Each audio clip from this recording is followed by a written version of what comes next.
Avec Sofinco, baissez votre consommation d'énergie en lançant vos travaux d'éco-rénovation. Sofinco présente Sud Radio, parlons éco-rénovation. Parce que c'est sans doute effectivement le chantier du siècle avec vous, Grégoire Darico. Et oui, bonjour à toutes et à tous. Alors, 1 million de pompes à chaleur d'ici 2030, c'est l'objectif annoncé et affiché par le gouvernement. Pour y parvenir, une idée revient, le leasing social. Autrement dit, payer son équipement tous les mois plutôt que de sortir une grosse somme d'un coup. Moi, j'aimerais en parler avec vous, Laurent Permas. Bonjour. Est-ce que c'est la solution miracle ?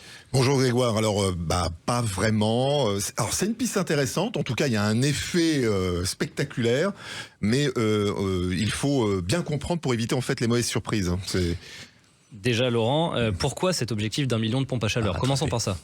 C'est parce que c'est aujourd'hui la solution phare pour remplacer en fait le gaz et le fioul qui explose en termes de coûts et de la facture. La pompe à chaleur, j'ai justement moins d'émissions, une énergie qui est majoritairement électrique et puis des performances qui sont élevées. En exemple, pour 1 kWh d'électricité consommée, une pompe à chaleur, on peut produire 3 à 4 kWh de chaleur. Donc sur le papier, c'est plutôt intéressant. Donc tout le monde doit s'équiper ?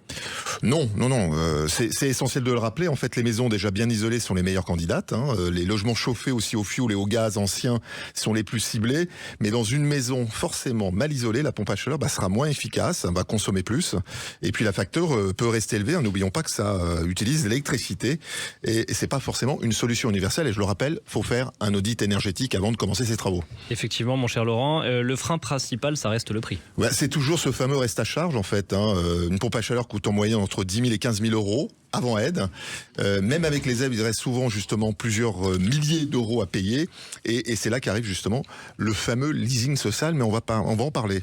Justement, Laurent, très bonne passe décisive. Qu'est-ce que c'est concrètement que ce leasing social ? Alors, le leasing, déjà, c'est un loyer mensuel, mais vous n'êtes pas propriétaire. On le connaît en fait pour l'auto. Et il a une valeur résiduelle, c'est-à-dire qu'il a une valeur une fois que vous arrêtez votre contrat et vous reprenez en fait un autre véhicule. Il y a un engagement. Mais en fait, le leasing social, je pense qu'il n'est pas approprié, tout simplement parce que c'est, lorsqu'on parle de leasing et de mensualité, c'est un prêt affecté derrière. C'est un prêt avec un amortissement pour lequel vous avez en effet un loyer, mais qui correspond à un prêt classique. La différence avec le prêt consommation, c'est que le prêt affecté va être dirigé sur la pompe à chaleur, sur le financement de la pompe à chaleur. Vous pouvez pas faire autre chose avec. Et c'est généralement le professionnel qui est réglé. Et ensuite, vous, le particulier, vous avez un crédit. Donc j'allais vous demander, Laurent, est-ce que c'est une bonne idée ? Alors c'est pas une bonne idée pour la raison simple, c'est que le leasing n'est pas approprié pour la pompe à chaleur, c'est très bien pour les véhicules, et lorsqu'on parle de leasing social, pour une pompe à chaleur, pour rappel, vous avez des aides.